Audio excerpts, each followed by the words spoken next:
Hare Krishna. Today's topic is association, the power of association. So మనం వీటిని ఈ టాపిక్ని కొన్ని ప్రాక్టికల్ ఎగ్జాంపుల్స్తో డిస్కస్ చేసి and then will talk about మనందరి కన్న తండ్రి అయిన భగవంతుడు శాస్త్రంలో మన కోసం ఏది రైట్ అసోసియేషన్ చెప్పడాన్ని మనం డిస్కస్ చేద్దాం.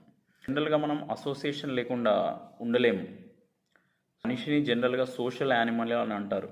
సో మనం ఎవరో ఒకళ్ళ సాంగత్యం లేకుండా లైఫ్లో ఉండలేం మనం అసలు. ప్రతి స్టేజ్లో చిన్నప్పటి నుంచి ముసలితనం వరకు బాల్యము యవ్వనం వృద్ధాప్యంలో ఏదో ఒక అసోసియేషన్లో ఉంటుంటాం. కొన్ని మనం ప్రాక్టికల్ ఎగ్జాంపుల్స్ తీసుకుందాం. రైట్, ఇప్పుడు ఎవరైనా కోటీశ్వర్లు అవ్వాలంటే ఎలాంటి అసోసియేషన్లో ఉండాలి? ఒక ఒక గ్రూప్లో నలుగురు కోటీశ్వర్లు ఉంటే మీరు వాళ్ళతో జాయిన్ అవుతే, వాళ్ళతో అసోసియేషన్ తీసుకుంటే, లాంగ్ టర్మ్ అసోసియేషన్ తీసుకుంటే, then there are great possibilities that you will become fifth crorepati. అంతేగాని డబ్బులో ఏముందండి, ప్రేమ ఆప్యాయతలు అవసరమో అని చెప్పి ఉచిత సలహాలు ఇచ్చే గ్యాంగ్లో కనుక ఉంటే it's impossible to become crorepati. కోట్లు గడించిన తర్వాత చెప్పొచ్చు ఇందులో ఏముందండి, ప్రేమ ఆప్యాయతలు ముఖ్యమని. సో కోట్లు సంపాదించే క్యాలిబర్ లేనప్పుడు ఈ స్టేట్మెంట్కి ఎలాంటి వాల్యూ లేదు. So that is one example. So క్లాస్లో ఒక చిన్న పిల్లగాడు మంచిగా చదవాలి అని అనుకుంటే, ఆ క్లాస్లో ఉన్న వేరే పిల్లగాడు మంచిగా చదివే పిల్లలతో ఉంటే, then there is great possibility for that kid to become a good student. అంటే మంచి అకాడమిక్లో గుడ్ స్టూడెంట్ అనబడతాడు. అలాగే ఏదైనా స్పోర్ట్స్లో రాణించాలనుకుంటే, ఆ స్పోర్ట్స్ రిలేటెడ్ అసోసియేషన్లో కనుక ఉంటే, ఫుట్బాల్లో రాణించాలని, క్రికెట్లో రాణించాలనుకుంటే, దాని రిలేటెడ్ ఎవరైతే ప్లేయర్స్ ఉంటారో వాళ్ళ అసోసియేషన్లో ఉండి కంటిన్యూస్ మెంటరింగ్ అండ్ కోచింగ్ తీసుకుంటే, then there is great possibility of becoming good player for that particular sport, particular game. Football అయి ఉండొచ్చు, క్రికెట్ అయి ఉండొచ్చు, ఏదైనా ఒకటి అయి ఉండొచ్చు. సో ఎందుకు ఇవన్నీ మనం డిస్కస్ చేస్తున్నాము అని అంటే, association is very very important. ఇంకొక ఉదాహరణ తీసుకుందాం. ఒక థ్రెడ్ అంటే దారం. ఒక దారానికి స్వతహాగా ఎలాంటి స్మెల్ అనేది ఉండదు, వాసన అనేది ఉండదు. ఆ దారాన్ని మనము మోర్లో పారేసి బయటకు తీసి కాస్త ఎండబెట్టి స్మెల్ చూస్తే చాలా హారిబుల్ స్మెల్ ఉంటుంది. అదే థ్రెడ్ని ఒక 1 or 2 days కనుక మల్లెపూలు లేకపోతే ఏదైనా మంచి సువాసనలు వచ్చే ఫ్లవర్స్తో ఉంచి ఆ థ్రెడ్ని బయటకు తీసి స్మెల్ చూస్తే ఎంత బాగుంటుంది. So that is the power of association. So మనం ఇన్ని ప్రాక్టికల్ ఎగ్జాంపుల్స్ తీసుకున్నాం. అసోసియేషన్ ఎంత ఇంపార్టెంటో, మనందరం ఏదో రకంగా ఏదో ఒక అసోసియేషన్లో మన అభిరుచికి తగ్గట్టుగా ఉన్నాం. మరి మనందరి కన్న తండ్రి అయిన భగవంతుడు భగవద్గీతలో, శాస్త్రంలో ఏం రికమెండ్ చేస్తున్నాడు? ఎలాంటి అసోసియేషన్ ది పర్ఫెక్ట్ అని చెప్తున్నాడు అంటే satsang. Satsang is a Sanskrit word, ఇది సంస్కృతం పదం. సత్ ఎటర్నల్, సంగ్ మీన్స్ అసోసియేషన్. సో భక్తుల సాంగత్యాన్ని సత్సంగ్ అని అంటారు. భక్తుల సాంగత్యంలో ఏం చేయాలి? భగవద్గీత, భాగవతం డిస్కస్ చేయాలి. దాన్ని మాత్రమే సత్సంగ్ అంటారు. ఇంకా మిగతా ఏది కూడా సత్సంగ్ కిందికి రాదు శాస్త్ర ప్రకారము. ఇట్స్ నాట్ మై ఒపీనియన్, శాస్త్రంలో చెప్పబడింది. ఎవరైతే మచ్చిత్త మద్గత ప్రాణ బోధయంత పరస్పరం కథయంత మాం నిత్యం తుష్యంతి చ రమంతి చ, భగవంతుడు చెప్తున్నాడు 10వ అధ్యాయం భగవద్గీతలో. సో నా భక్తులు అసోసియేట్ అయి నా గురించి చర్చించుకొని డిస్కస్ చేసి ఎంతో బ్రహ్మానందాన్ని, పరమానందాన్ని పొందుతారు అని చెప్పి భగవంతుడు చెప్తున్నాడు. సో ఆ సత్సాంగత్యం అనేది భగవంతుడు మన కోసం రికమెండ్ చేస్తున్నాడు. So that is the right association. ఏమొస్తుంది మరి సత్సాంగత్యంలో? సో 4 కరోడ్పతులు ఉంటే you can become 5th crorepati if you associate with 4 crorepatis. ఒక 10 మంది ఫుట్బాల్ ప్లేయర్స్ ఉంటే, if you associate with them and then take coaching and mentoring, and then there is great possibility that you will become 11th good player.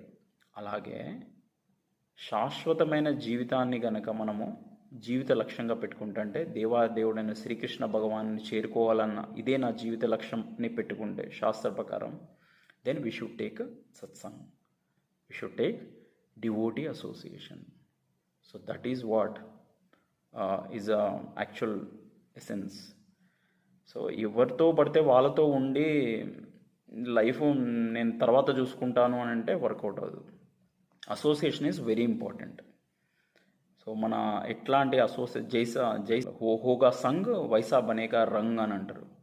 So మన సాంగత్యంని బట్టే మన reflection అనమాట, మన సాంగత్యమే మన reflection. So that is the reason why this association is very very important. We should only associate with the devotees. So ఏం జరుగుతుంది devotee అసోసియేషన్లో? కృష్ణ కథ మాత్రమే డిస్కస్ జరుగుతుంది. కృష్ణ సెంటర్డ్ లైఫ్ ఎట్లా డీల్ చేయాలి, సో మన ఆక్యుపేషనల్ డ్యూటీస్ని కృష్ణ సెంటర్డ్కి ఎట్లా చూడాలి. సో బయట అతను జాబ్ చేస్తాడు, డివోటీ జాబ్ చేస్తాడు, సరే కాన్షియస్నెస్లో చాలా తేడా ఉంటుంది. బయటవాడు ఎర్న్ చేస్తాడు, డివోటీ ఎర్న్ చేస్తాడు, కాన్షియస్నెస్లో చాలా తేడా ఉంటుంది. సో బయటవాడు పెళ్లి చేసుకుంటాడు, పిల్లల్ని కంటాడు, వాడు పిల్లల్ని పెంచుతాడు. డివోటీ కూడా పెళ్లి చేసుకుంటాడు, పిల్లల్ని కంటాడు, పిల్లల్ని పెంచుతాడు. So there is a huge difference in terms of their consciousness. A devotee will always live life Krishna centric. So భగవంతుని సెంటర్ చేసుకొని జీవితం గడుపుతాడు. అది ఎట్లా నేర్చుకున్నాడు? మరి అసోసియేషన్ ద్వారా నేర్చుకున్నాడు. అసోసియేషన్లో రెగ్యులర్గా ఒక శుద్ధ భక్తుని ద్వారా భగవద్గీత భాగవతం కాన్స్టెంట్గా శ్రవణం చేసి మన లైఫ్లో దాన్ని అప్లై చేసి మనకి ఎక్కడైతే మనకి ఇబ్బందులు వస్తున్నాయో మళ్ళీ ఆయన దృష్టికి తీసుకెళ్ళి చర్చించి, then if you slowly try to make progress in bhakti, then our consciousness will change. So this is the power of association. Shastra clearly recommends everybody to take devotee association only. So material association is very danger. Material association ఏమంటారు? జిందగీ బోలే తో మజా మారో మస్తీ కరో ఏ sub క్యా high బాద్ మే దేఖ్ లేంగే అంటాడు material association. అవునా కదా? So devotee అలా కాదు, నీ నుంచి ఏమీ ఎక్స్పెక్ట్ చేయడు. నీకు భగవంతుని ఎలా అందించాలన్న ఒకే ఒక తాపత్రయం తప్ప మిగతాది ఏది ఉండదు. సో అతను మనకు ఎటర్నల్ బెనిఫిట్ చేస్తాడు, అంటే శాశ్వతమైన బెనిఫిట్ మనకి చేస్తాడు. ఎవరు? భక్తులు. సో అందుకే satsang, devotee association is most important in everybody's life. Association అంటే ఓన్లీ మనుషులే అని మనం అనుకోకూడదు. అసోసియేషన్ అంటే మన పెట్స్ అయి ఉండొచ్చు, మన మొబైల్ గ్యాడ్జెట్స్ అయి ఉండొచ్చు, టీవీ అయి ఉండొచ్చు, ఏదైనా అయి ఉండొచ్చు, with which we are constantly engaging with. So that is called association. So phone తీసుకొని రీల్స్ కంటిన్యూస్గా material related, which is completely material in nature మనం కనుక చూస్తూ ఉంటే, so you are taking association of the mobile phone which is material and the end result will be temporary. It will give you frustration over a period of time. So that's the difference. So ఇక్కడ చాలామందికి అనుకోవచ్చు పెద్ద difference ఏముంది, నాకు నచ్చిన association నేను తీసుకోవచ్చు కదా అని. సో మిగతా అన్ని అసోసియేషన్స్ అంటే మెటీరియల్ రిలేటెడ్ ఏ అసోసియేషన్ అయినా వచ్చే రిజల్ట్స్ టెంపరరీ, తాత్కాలికమైనటువంటివి. కానీ భగవంతుడు రికమెండ్ చేసిన సత్సాంగత్యం మాత్రం, భక్తుల సాంగత్యం మాత్రం, అది కనుక తీసుకుంటే దాని ఎండ్ రిజల్ట్ ఏంటంటే ఎటర్నల్, శాశ్వతం. సో మెటీరియల్ అసోసియేషన్ రిజల్ట్స్ ఏమో temporary, spiritual association results, the end result is permanent, eternal. ఎందుకంటే అది స్పిరిచువల్ కాబట్టి. So that is the main difference. That is the reason why our father, hour eternal father Srikrishna recommends satsang for all of us. This is the secret. Hare Krishna.